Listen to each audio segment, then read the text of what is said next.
मौजूद हैं GC university के साथ। ये धोबी घाट ग्राउंड है, तो यहाँ पे कुछ भाई बैठे हैं, ज़रा इनसे गपशप करते हैं। माशाल्लाह पर्सनालिटी वाइज तो बहुत ज़बरदस्त लग रहे हैं। तो आगे देखते हैं, इनके ख़यालात जानते हैं कि इनकी लाइफ कैसी गुजर रही है और इनकी आगे हैं। अस्सलाम वालेकुम। वालेकुम सलाम। क्या हाल है जी आपके? शुक्र अल्हम्दुलिल्लाह। क्या नाम है आपका? मोहम्मद सादिक। मोहम्मद सादिक। सादिक। जी। सादिक साहब कहाँ के रहने वाले हैं? मैं बलूचिस्तान। बलूचिस्तान कौन से एरिया के? लोरलाई। लोरालाई के। यहाँ क्या करते हैं? यहाँ पे जीसी यूनिवर्सिटी में पढ़ता हूँ मैं। माशाल्लाह जीसी में पढ़ते हैं जी, बहुत अच्छी बात है, ज़बरदस्त जी। लोरालाई से भाई आए हुए हैं सादिक हुसैन साहब, और क्या कर रहे हैं जीसी से? बायोटेक्नोलॉजी एमफिल चल रहा है मेरा। बायोटेक्नोलॉजी में एमफिल कर रहे हैं आप, माशाल्लाह। और फ्यूचर प्लानिंग बस इसी में पीएचडी भी इंशाल्लाह। क्या स्कोप है बायोटेक्नोलॉजी का?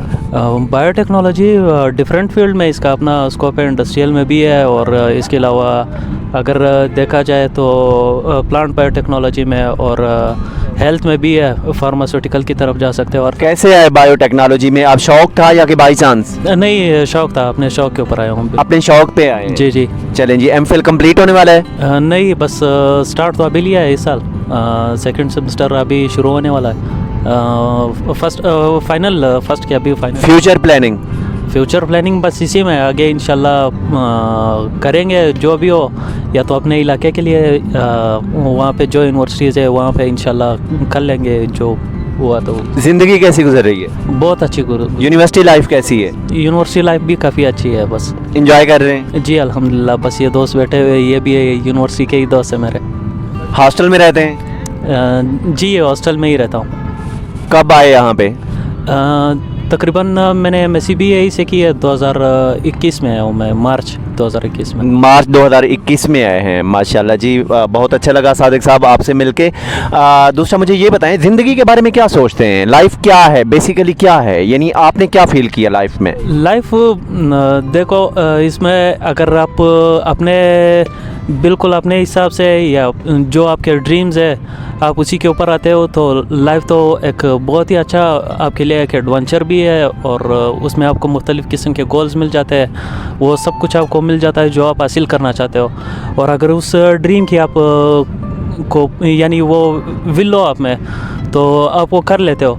और अगर ऐसा कोई चीज़ ना हो, आप कहते हो कि बस दिन है गुजर जाए, फिर तो वो लाइफ एक जानवर की भी गुजर रही है और इंसान की भी गुजर रही है। तो आपकी लाइफ का सबसे बड़ा गोल? मेरा लाइफ का सबसे बड़ा गोल यही है कि मैं कुछ करूँ अपने इलाके के लिए। इसी बायोटेक्नोलॉजी में, वहाँ पे बायोटेक्नोलॉजी का फील्ड इतना डेवलप नहीं है, तो इंशाल्लाह मैं आगे पढ़ के इसके ऊपर काम करूँगा। वहाँ पे अपने इलाके में बेसिकली लोरलाई में एक यूनिवर्सिटी है, लोरलाई यूनिवर्सिटी ऑफ लोरलाई, उसी के लिए मैं काम करना चाहूँगा। माशाल्लाह जी, वेरी गुड। बहुत अच्छा लगा सादिक साहब आपसे बात करके। एक सादिक साहब जी अपने इलाके के लिए जज्बा रखते हैं, लोरलाई जो कि उस एरिए को ज़्यादातर लोग पसमानदा तस्वुर करते हैं, और वहाँ से माशाल्लाह इस तरह की यूथ होना, और जो कि अपने इलाके की तरक्की के लिए कुछ करना चाहे, अपने लोगों के लिए कुछ करना चाहे, अपनी आम आवाम के लिए कुछ करना चाहे, तो ये बड़ा ही एक इनकरेजिंग है। अच्छा सादिक साहब, मुझे एक और चीज़ बताएं कि बलूचिस्तान को ज़्यादातर बड़े अजीब हालात वहाँ पे हैं, लाइक इकोनॉमिकली भी अगर हम देखें और वैसे भी देखें, तो उन सब की रीज़न क्या है बेसिकली? क्या समझते हैं आप, क्या सबसे बेसिक रीज़न क्या है वहाँ पे? स्टेट की पॉलिसीज़ सही नहीं है उस हवाले से। अगर स्टेट की पॉलिसीज़ अच्छे हो तो मुझे नहीं लगता कि पूरे पाकिस्तान में खुशहाली नहीं होगी। सिर्फ ये हालात इस टाइम बलूचिस्तान में हालात इस तरह के नहीं है, यहाँ के भी इंडस्ट्रीज़ नहीं चल रहे, और बलूचिस्तान में तो बिल्कुल उसके ऊपर तो तवज्जो नहीं दिया है। सिर्फ और सिर्फ उन्हें वहाँ के मदनियात नज़र आते हैं, लेकिन वहाँ के लोग नज़र नहीं आते। तो उस चीज़ पे भी स्टेट को जो है नज़र रखनी चाहिए, पूरी स्टेट को।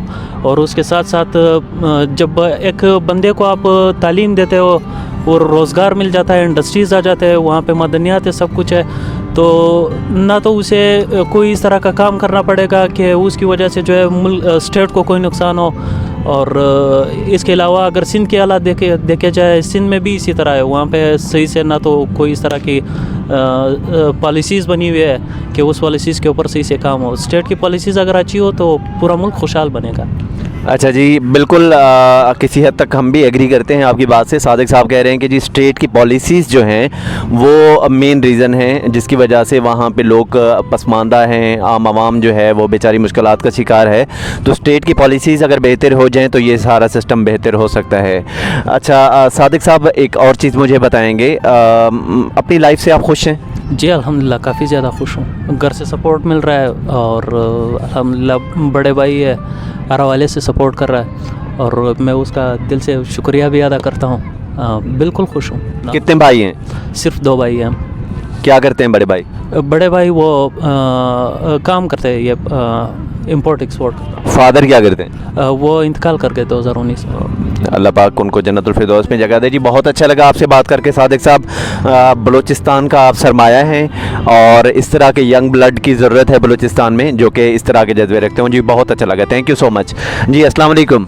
वालेकुम सलाम। क्या हाल है जी आपके? अल्लाह का शुक्र, आप सुनाएं। अल्हम्दुलिल्लाह जी, मैं भी बिल्कुल फिट हूँ। कहाँ के रहने वाले हैं? मुजफ्फरगढ़। मुजफ्फरगढ़। मुजफ्फरगढ़ कौन सी जगह से बिलोंग करते हैं? जनूबी पंजाब, मुजफ्फरगढ़ मेन सिटी से हैं। मुजफ्फरगढ़ मेन सिटी से। मेन सिटी किस जगह से? मुजफ्फरगढ़ मतलब शहर से, वैसे तो गांव में रहते हैं लेकिन नहीं, शहर के बहुत से चौक हैं, आप किस चौक से बिलोंग करते हैं? खानगढ़ शहर। खानगढ़ शहर से बिलोंग करते हैं। वो जो खानगढ़ का हलवा मशहूर है जी। हाँ जी। ठीक है, तो उम्मीद है कि आइंदा जब आप आएंगे तो हलवे का शापर भर के लाएंगे, इनके लिए भी और मेरे लिए भी। बिल्कुल, इनको तो खिला दिया, आपको भी खिला दें। चलें जी, ये हमें हलवा खिलाएंगे जी, कमिटमेंट हो गई। खानगढ़ का हलवा खिलाएंगे जी। खानगढ़ में किसका हलवा सबसे ज़्यादा मशहूर है जो आपको पसंद है?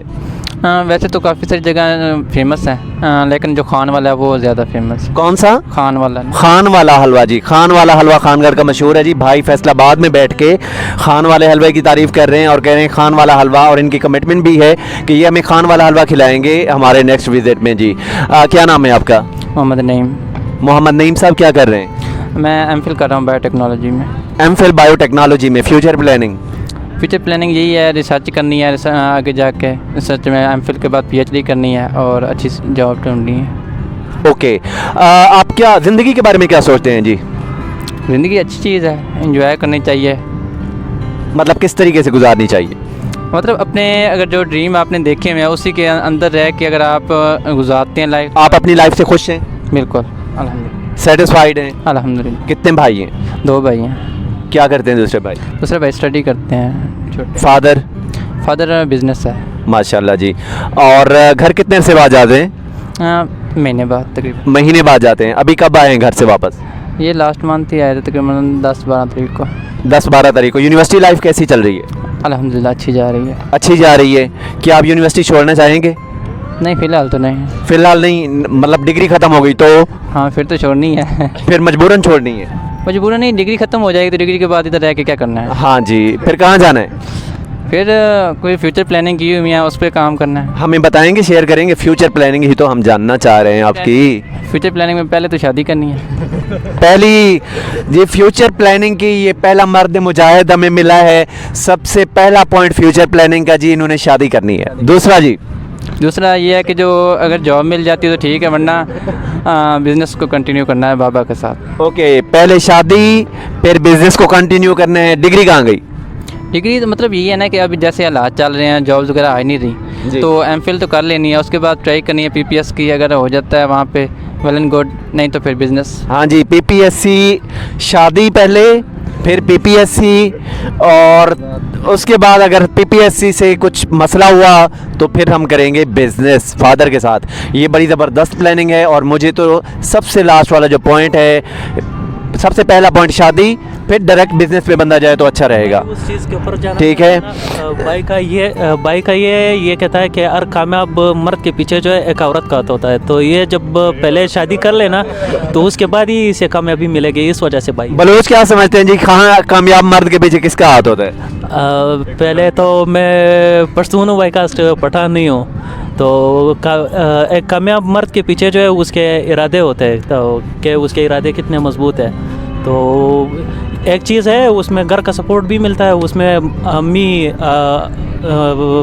वालदा आती है और सिस्टर्स आती है। हाँ बिल्कुल, ये चीज़ हम इस साइड पे लेके आना चाह रहे हैं कि एक कामयाब मर्द के पीछे एक औरत का हाथ होता है, लाजमी होता है जी।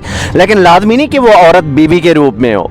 वो औरत एक माँ की सूरत में भी तो है ना, कि उसने आपको डिग्री करने के लिए यहाँ पे भेजा हुआ है, वो सर्वाइव कर रही है। जी बिल्कुल। ठीक है, वो औरत एक बहन की सूरत में भी हो सकती है कि वो आपको सपोर्ट करे। जी बिल्कुल। बिल्कुल, तो ये सारी चीज़ें मतलब एक कामयाब मर्द के पीछे एक औरत का हाथ होता है, तो वो औरत किसी भी रिश्ते से किसी भी सिनेरियो में हो सकती है। आपकी वाइफ हो तो बहुत अच्छी बात है, बाकी अगर आप अनमेरिड हैं तो वो आपकी मदर भी होती है जो कि आपके लिए इतना कुछ कर रही होती है, इतनी परेशानियां झेलती है आपको पढ़ाने के लिए, आपको आउट ऑफ सिटी भेजने के लिए, आपकी जुदाई का गम एक माँ के तौर पे वो बर्दाश्त करती है। इसी तरह बहनें भी होती हैं जो कि भाइयों के लिए बहुत बड़ी सपोर्ट होती हैं और उनके इरादों की तकमील में बहुत बड़ा हिस्सा डालती हैं वो। चलें जी, वापस आते हैं अपने असल क्या नाम बताया था जी? नहीं। मोहम्मद नईम साहब की तरफ जी। अच्छा नईम साहब, एक चीज़ मुझे बताएं कि आपका एरिया जैसे आप बता रहे थे जनूबी पंजाब, तो थोड़ा सा वहाँ पसमानदगी की क्या ख़ास वजह है, क्या रोशनी डालते हैं वहाँ पे? पहली वजह ये है कि वहाँ पे वडेरा सिस्टम है जो कि काफ़ी अर्से से चल रहा है, जिसकी वजह से वहाँ पे लोग मतलब ज़्यादा एजुकेटेड नहीं हैं। और वहाँ पे दूसरी बात है, ये कॉलेज वगैरह यूनिवर्सिटीज़ वगैरह नहीं बनाई जाती। जो हमारे वहाँ पे MNA MPA जो होते हैं वो वडेरा सिस्टम को उन्होंने बनाया हुआ है। आपके वहाँ पे कौन है MNA MPA? हमारे नवाब इफ्तिखार अहमद खान और नवाब मंसूर खान दोनों भाई हैं। तो ये अपने इलाके के लिए काम करते हैं? नहीं, बिल्कुल नहीं करते। अच्छा जी। बात है जो हाँ बिल्कुल। उधर से मतलब बिल्कुल दूसरे जो लोटे बने हैं वो भी सारे जनूबी पंजाब से ही बने हैं, आपको पता होगा। ये जी वडेरा सिस्टम है, वडेरा सिस्टम को ये वजह देते हैं, जनूबी पंजाब की पसमानदगी की सबसे बड़ी वजह करार देते हैं। तो आप इस सिस्टम में कैसे, इस सिस्टम की कामयाबी में अपना कैसे हिस्सा डालेंगे, मतलब इस वडेरा सिस्टम को ख़त्म करने के हवाले से, और एक रोशन ख्याल, एक नया मुआशरे की जनरेशन में अपना हिस्सा कैसे डालेंगे? आप माशाल्लाह बायोटेक्नोलॉजी में MSc करके जा रहे हैं। बिल्कुल यही है ना, हम इसलिए इधर आए हुए हैं ताकि एजुकेशन हासिल करके जाएं और अपने जो सोसाइटी है उसको जाके एजुकेट करें, मोटिवेट करें कि हम भी कुछ हैं, इस सोसाइटी का हिस्सा है, हमें भी इन चीज़ों से हमें फैसिलिटीज़ लेनी चाहिए, इनसे हमें अपना हक लेना चाहिए। तो अब कुछ शोर आता जा रहा है, मतलब सोसाइटी वहाँ पे मतलब एजुकेट होकर जो इधर से जाते हैं बाकी सिटी से, वो अपने फैमिलीज़ वगैरह को मोटिवेट कर रहे हैं। तो अब काफ़ी कुछ मतलब चेंज होने लग गया, लेकिन अभी थोड़ा टाइम लगेगा। चलें जी, बहुत अच्छा लगा नईम साहब से बात करके। नईम साहब भी बड़े मोटिवेटेड हैं, मतलब अपनी सोसाइटी के मसाइल को समझते हैं, अपने इलाके के मसाइल को समझते हुए उसी तरीके से ये माशाल्लाह एक्साइटेड भी हैं कि अपनी तालीम और अपनी डिग्री मुकम्मल करने के बाद अपना हिस्सा उन मसाइल को दूर करने के लिए, इलाके के मसाइल को दूर करने के लिए डालेंगे अपना हिस्सा।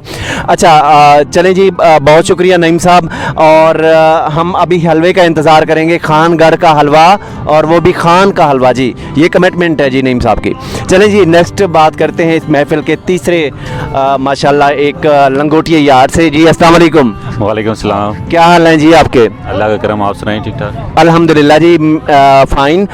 कहाँ के रहने वाले हैं? मैं गिलगित बल्तिस्तान का रहने वाला हूँ। गिलगित बल्तिस्तान, वो तो बड़े अच्छे लोग होते हैं यार, बड़े प्यारे होते हैं, बड़े मुखलिस लोग होते हैं, मेरा भी वास्ता पड़ा है। आपको स्विमिंग तो आती होगी?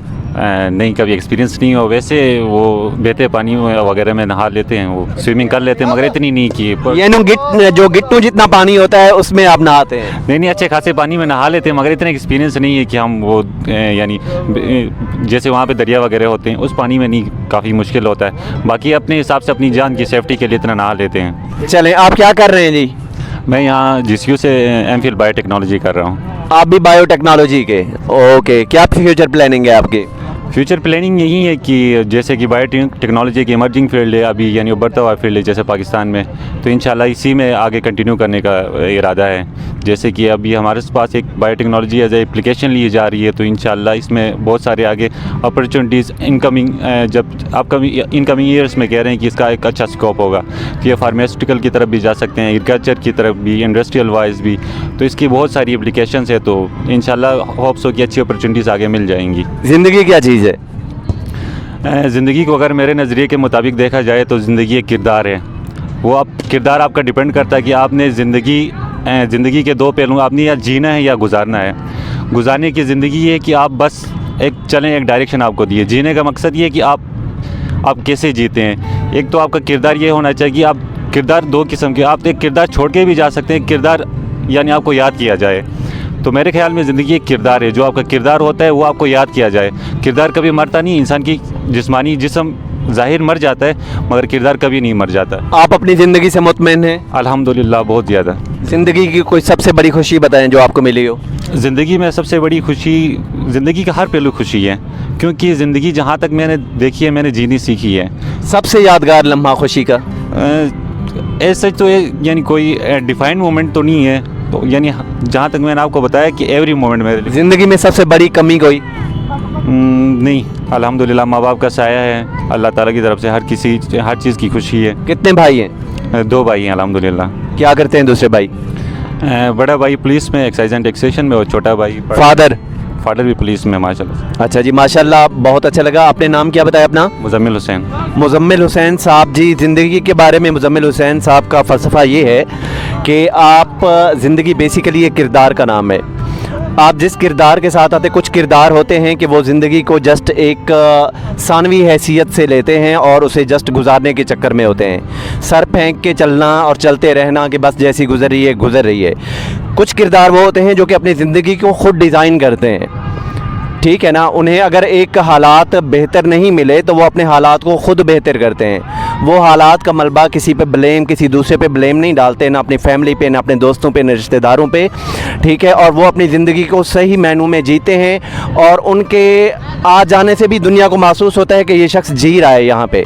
और जब वो इस दुनिया से जाता है तो भी दुनिया को पता चलता है कि किसी शख्स की इस दुनिया में कमी रह गई है। तो ये मुजम्मिल हुसैन साहब की तशरीह थी ज़िंदगी के हवाले से जी।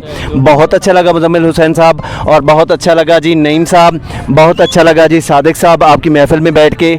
और इंशाल्लाह हम अब नईम साहब के हलवे के साथ आप तीनों से दोबारा यहाँ पे मुलाकात करेंगे जी। बहुत शुक्रिया, जज़ाकल्लाह।